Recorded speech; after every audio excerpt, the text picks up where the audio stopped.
dun sa mga hindi nakakaalam upang malaman ninyo kung gaano kawalang hiya si Lito Lapid.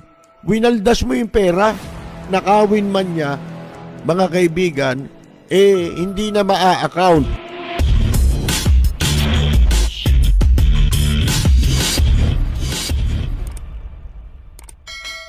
Bago mapaslang ang mamamahayag na si Percy Lapid, ay naglabas ito ng malaking pasabog laban sa nooy gobernador ng Pampanga na si Lito Lapid na kasalukuyay senador na. Ayon pa sa salaysay ni Ka Percy, sinabi nitong napakawalang hiya ni Lito Lapid dahil sa winaldas di umano nito ang milyon-milyong halaga mula sa PAGCOR na sana ay para sa proyekto ng kanyang lalawigan sa Pampanga. Ipinasok umano ni Lito Lapid ang pondo sa isang foundation upang hindi ito matunto ng gobyerno kung paano niya ito nilustay. Matatandaang umugong ang pangalan ni Senador Lito Lapid kamakailan dahil nadawit ang pangalan nito sa kalakaran ng Pogo sa Porac sa Pampanga. Isiniwalat din ito ng kilalang vlogger na si Atty. Toto Kausing na di umano'y si Lapid ang may-ari ng 10 ektaryang lupain na kinatatayuan ngayon ng Pogo Hub sa Porac, Pampanga. At di umano'y protektor ito ng mga iligal na pasugalan, kaya naman daw malakas ang loob ng mga incheck na gumagawa ng kalukuhan sa ating bansa. Komento pa nga ng ilang dismayadong netizens, walang hiya rin niyang anak niyan si Mike Lapid. Grabe daw gumastos dati yan, 100,000 pesos per night noong na-appoint niyan sa SBMA. Naku po, revelasyon tong matindi laban sa integrity ni Senador Lito Lapid na makatotohanang paglalahad. Lumalabas na korap itong si Senador Lapid batay sa pagsasalaysay ni dating Percy Lapid. Hindi na ito makakatikim ng boto. Pinatumbayan si Percy Lapid dahil alam nila na may maraming alam si Percy Lapid para sa tiwaling mga nasa mataas na pwesto sa gobyerno na mukhang pera na lang. Kaya pala kumakandidato para lang pala sa sariling kapakanan. Kaya pala tahimik lang sa Senado ay iba palang pinagkakaabalahan. Kawawang Juan de la Cruz. Kung puro ganyan mga magiging government officials natin, gagawa ng konti kapalit malaking sariling kapakinabangan. Kaya walang utang na loob yan si Lito Lapid Nung araw po, nandun ako nagbo-broadcast dun sa himpilan na ang may-ari ngayon si Kibulok na wanted ng FBI. Mga kaibigan, itong sex spiritual advisor ni Digong nyo, mga kaibigan, na si Kibuloy. Yung istasyon na yan, nandyan ako nung araw. Iba pa ang may-ari niyan nung hindi pa yan na ibebenta. Itong si Lito Lapid, governor at that time, panahon ni dating Presidente Fidel B. Ramos. Nagbo-broadcast ako dyan umaga, alas 9 o alas 7 ng umaga hanggang alas 9. Nandiyan yan, sina Fernando Lapa nung araw, nung yun nasa Double B ngayon, di ba? Na napapakinggan ninyo. Mga bata pa yan, nung mga panahon na yon. Ngayon, kinausap po ako, kukwento ko ulit para dun sa mga hindi nakakaalam upang malaman ninyo kung gaano kawalang hiya si Lito Lapid. Ngayon, kinausap po ako ni dating director, ito'y board director ng PAGCOR na si Raul Gonzales. Itong Raul Gonzales ay dating press secretary ng tatay ni Gloria Macapagal na si Diosdado Macapagal, mga kaibigan. Ngayon, nung panahon ni Mrs. Cory Aquino at ni Ramos, naging director dyan sa PAGCOR. Isang araw po, nakasalubong ko yan dyan sa Manila Pavilion, yung dating Manila Hilton. At binati niya ako at ang sabi niya ay, hindi ba kamag-anak mo niya si Governor Lapid? Sabi ko, medyo ho. Tapos ang sabi niya, hindi kasi ganito, maari ba akong makiusap sa iyo kung kayo nagkakausap? sabi niya may papakiusap sana ako sa'yo. Mabait yun si Raul Gonzales. Yung very close yun dito kay Mrs. Reyes. Ngayon, ang sabi niya, kasi may instruction sa amin si Presidente Ramos na yang si Lapid ay tulungan. Pinatutulungan itong si nakalilitong Lapid sa PAGCOR sa pamamagitan ng napondohan yung kanyang mga proyekto kung meron. Ngayon, ang sabi niya, ito anya ang numero ko, isinulat niya, binigyan niya ako ng calling card at isinulat niya ang kanyang, wala pang ganong cellphone, bago-bago pa cellphone, yung landline. Ibinigay niya sa akin, sabi niya sa akin, yung number na isinulat ko, yan ay numero ng aking kwarto. Kahit natutulog ako, ay pwede mo kong tawagan. Kung maaari, pag nakausap mo siya, ay kung pwedeng ma-schedule niya ako ng meeting para maiparating ko sa kanya ang directive ni Presidente Ramos sa amin sa PAGCOR. Okay po. Kinuha ko yung calling card. At ako ay nagpunta doon sa San Fernando, Pampanga, sa Kapitolyo. Siyempre, yung sasakyan may gasolina yan di ba? Ang layo nun First time kong bibiyahe ng malayo. Kung hindi lang importante dahil mababait sa akin yung mga opisyal ng PAGCOR na yan, kaya hindi ko pwedeng mapahindian yung pakiusap. Ngayon, ako po nagpunta ron sa San Fernando, Pampanga. At kinausap ko si Lito Lapid, mga kaibigan, na gobernador. Alam nyo, dun sa Kapitolyo, merong Office of the Governor. Di ba? Pag akyat nyo ng hagdanan, yung kanan, yun ang Office of the Governor. Pero hindi mo siya matatagpuan doon. Laging nagtatago yan, mga kaibigan. Saan nagtatago? Doon sa likuran. Iba ang dadaanan mo sa likuran ng Office of the Governor, merong lihim na isang malaking silid.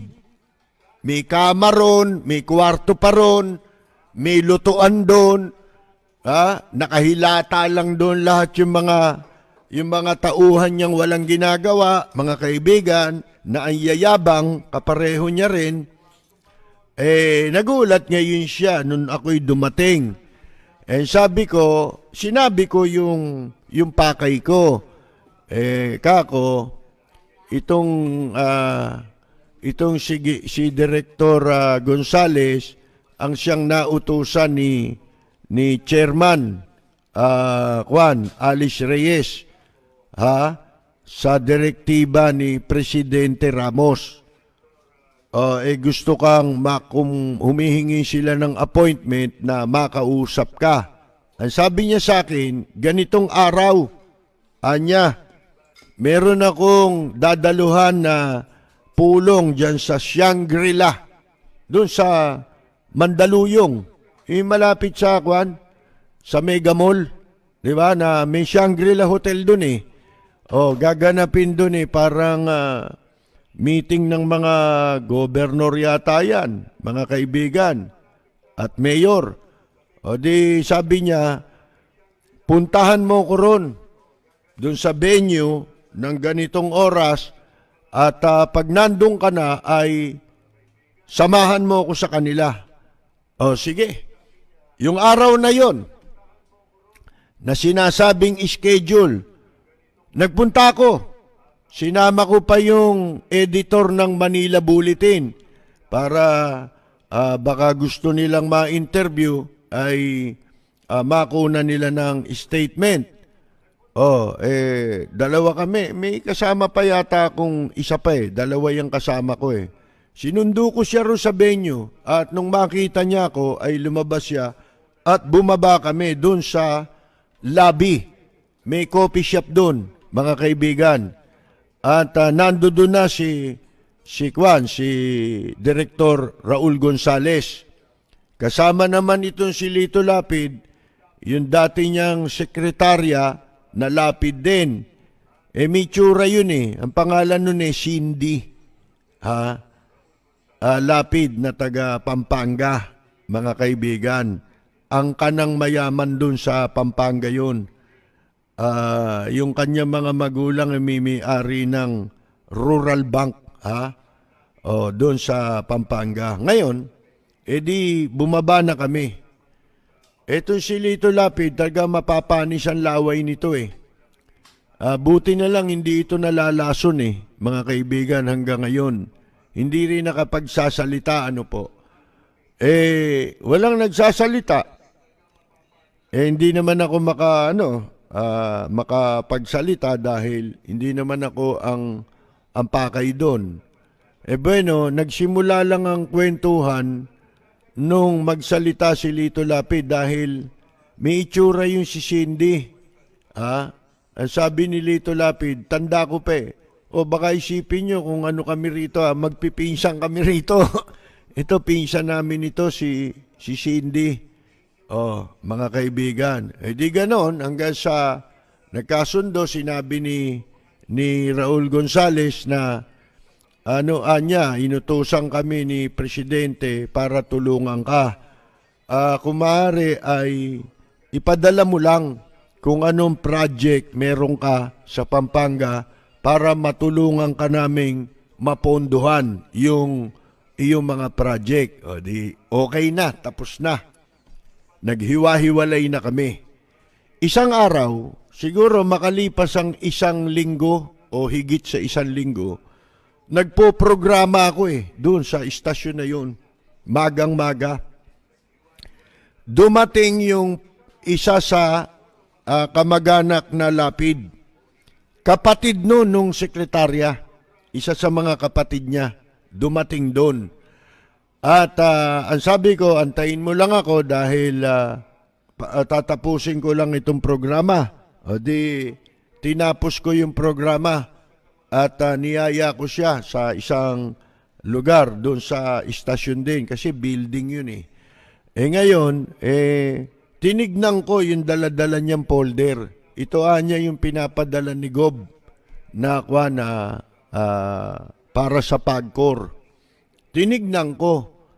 Alam ba ninyo kung magkano lang ang hinihingi na pondo?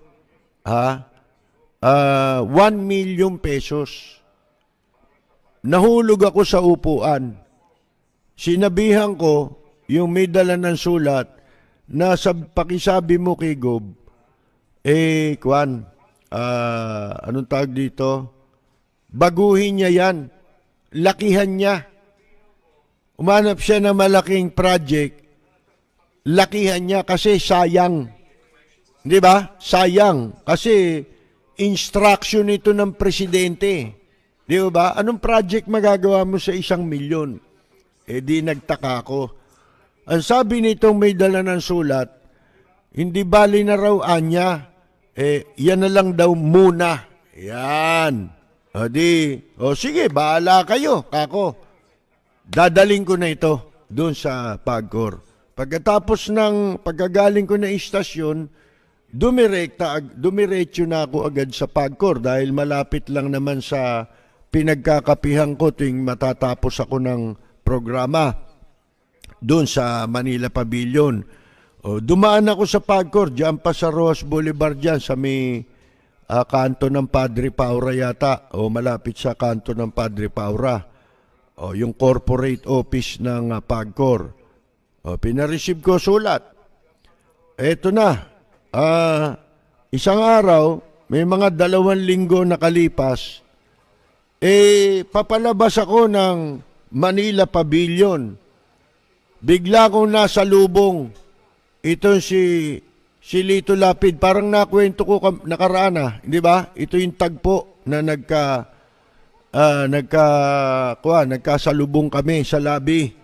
Sabi niya, ba't ka nandito? Kako, dito ako tumutuloy pagkagaling ko sa radyo Nagkakape ako dito. Ganun ba? Halika muna, sabing ganon.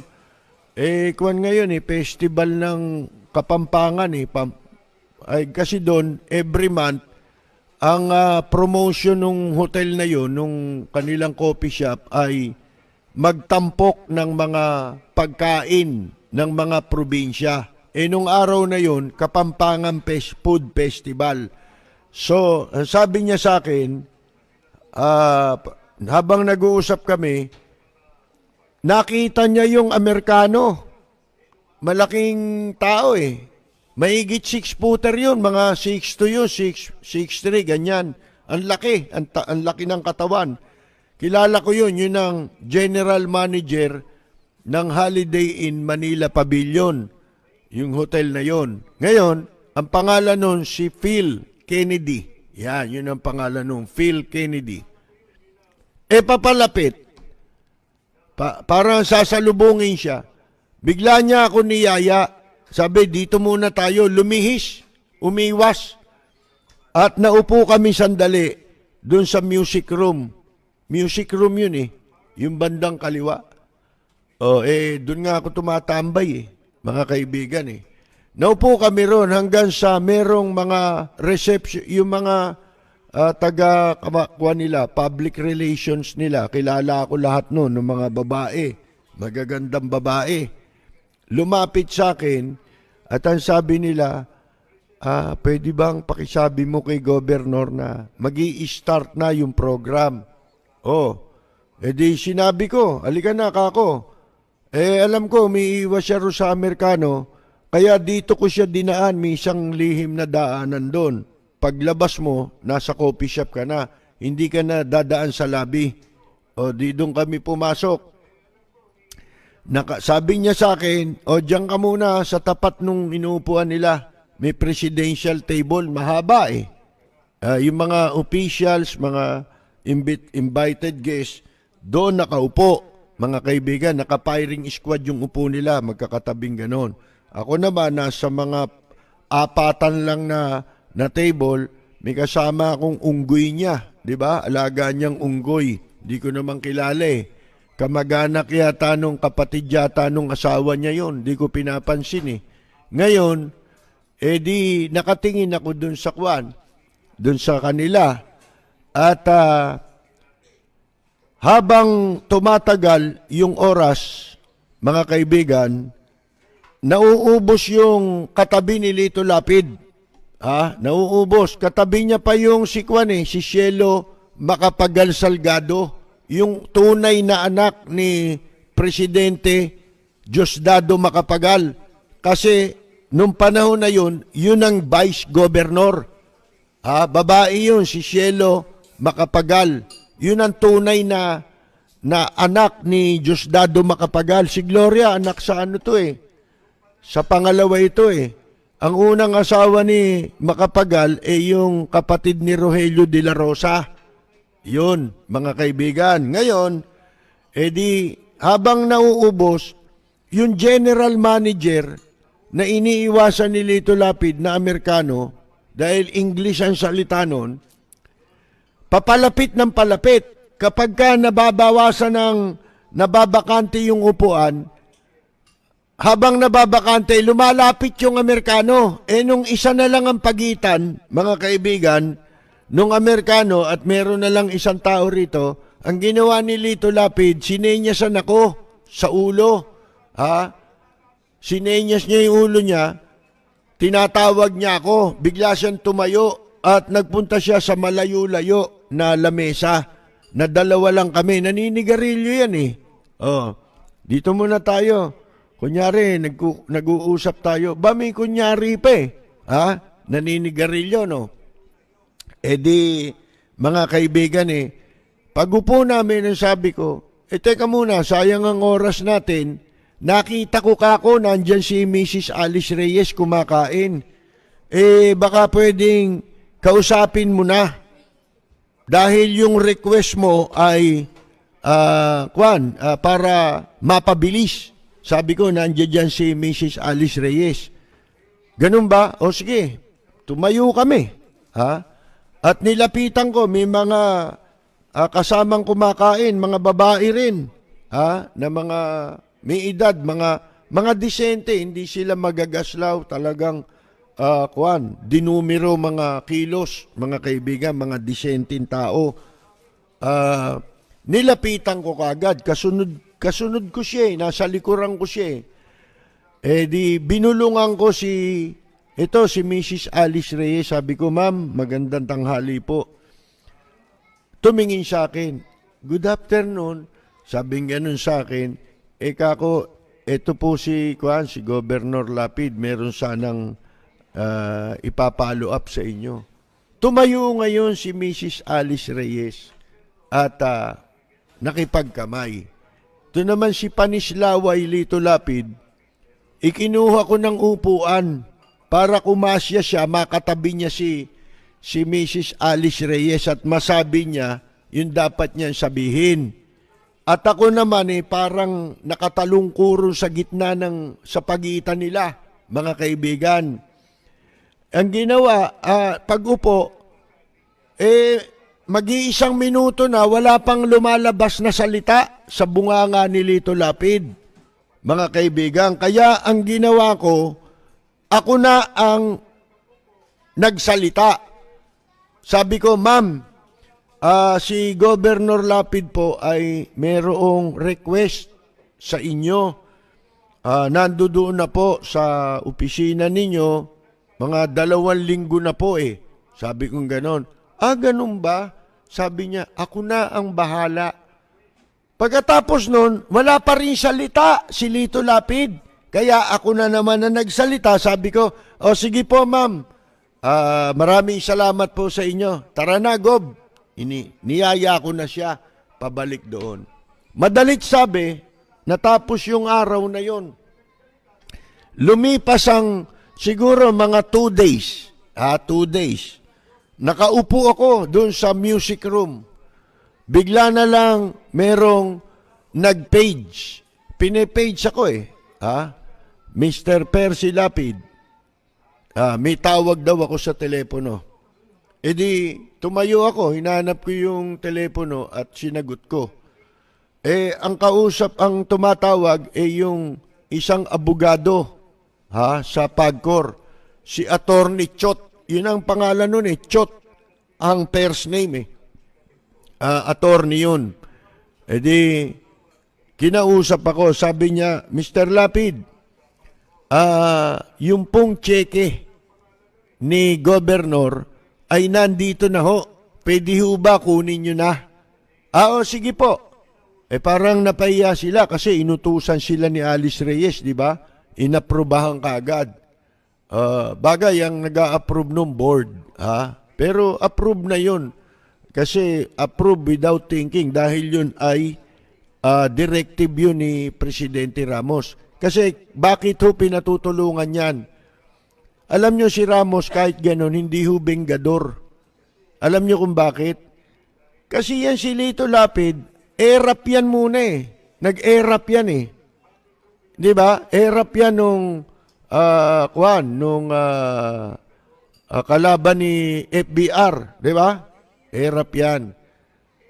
Kung matatandaan nyo, meron pang pagkakataon, tinabig ni, ni Presidente Ramos doon sa Mega Dike. Alam nyo, kung mambola si Lito Lapid, magmamano, di ba? Magmamano. Tinabig yan ni Presidente Ramos, napanood sa television yan. Ito naman si Presidente Ramos, siguro na konsensya. Hindi ko naman kalaban ito. Mas maganda siguro ang makaibigan ko na to. Yun ang pakay ni Ramos, mabuting pakay at saka makakatulong naman yan, di ba? Sa mga proyekto. Ngayon, eto nga ho, yun na, tinawag ako ng PAGCOR. Pumunta ako ngayon dun sa corporate office. Pagdating ko po doon, kausap ko yung si Attorney Chot, At pinagintay ako, sabi niya, sandali lang at ako na maglalakad noon, Cheke. Abay, akalain niyo, siguro magdadalawang oras ako nakaupo ron. Tapos dumating yung attorney. Sabi niya, naku, Mr. Lapid, pasensya na ho kayo. yung palahon cheque, ipinorward doon sa Angeles branch ng Pagcor. May casino ron eh, di ba? Doon ho na i-forward. Ganun ho ba? O di sige ho. Kaya nung kinabukasan, pagkagaling ko ng istasyon, sumugod na ako sa San Fernando, Pampanga, sa Kapitolyo. Para sabihin ko na yung cheque nando doon na sa Angeles branch. Kasi hindi pa uso mga telepono nun eh. Ngayon, yung cellphone. Ngayon di pumunta ako ron. Sabi niya, ba't ka na pa rito? Kako yung palang cheque mo, yung pinalakad mo sa akin, nandiyan na pala sa sa Angeles. Naku, sabi niya, pasensya ka na. Nasunog na eh. Ano? Sa loob-loob ko, anong nasunog? Pera ng gobyerno yan, sinunog mo. Sa loob-loob ko. Hindi ba? Pero ako, nag-aantay ng kahit konti, matapunan ako dahil nagpagod ako eh. Di ba? Naggasolina po ako eh. Sana man lang, yung pinanggasolina ko, ibinalik niya. Di ba? Ito yung pinanggasolina mo. Walang hiya manhid mga kaibigan hindi ako nagsalita at ako'y lumayas na. Inilista ko na lang sa tubig, mga kaibigan. Sa madalit sabi, kayo na magsabi kung walang hiya yan o hindi walang hiya. Di ba? Hindi na ako hahatol dyan. Mabali-balitaan ko. Sipin mo, bakit mo sasabihin sa akin sinunog mo yung pera? Nag-isip ako Anong sunog ang ibig sabihin nito? Winaldas mo yung pera?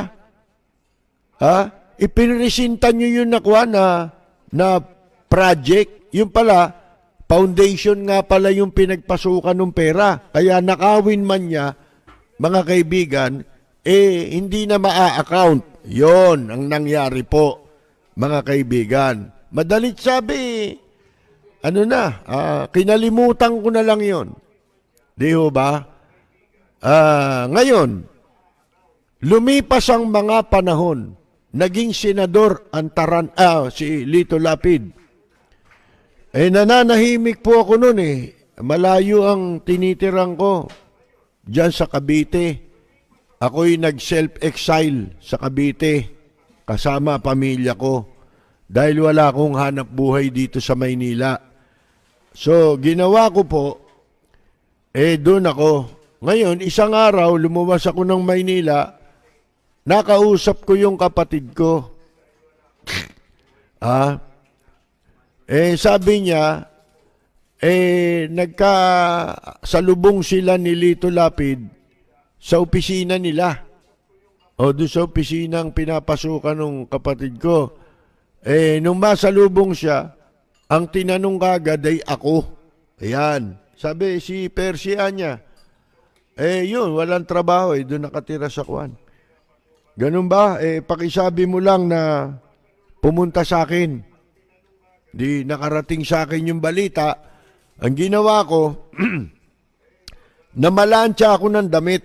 Na barong pa nga barong. Pinalansya ko yung barong ko dahil pupunta ako sa Kwan ano tawag mo rito? Sa Senado.